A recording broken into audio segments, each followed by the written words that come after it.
I had people sometimes who were kind of questioning, like, why exactly you're asking all these painful questions, so to speak.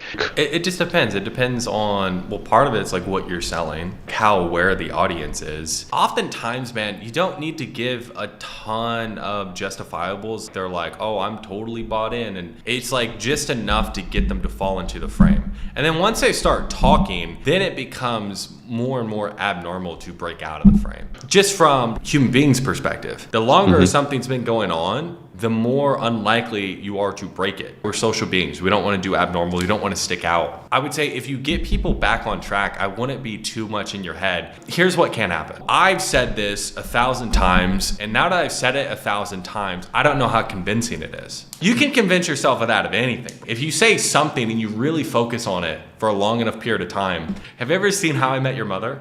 I've seen bits of it, yeah. One of the jokes in there is like, if you say anything and you focus on it, it just becomes weird. The bit is he just says bowl for the next 5 minutes. And when you really do sit and think about it, like bowl, it's a weird noise, but it's like, it's only when you sit and you focus on it and you make it weird. And normal everyday context, if I say, hey, just go grab that bowl, you're not thinking bowl's such a weird word. You're like, okay, cool.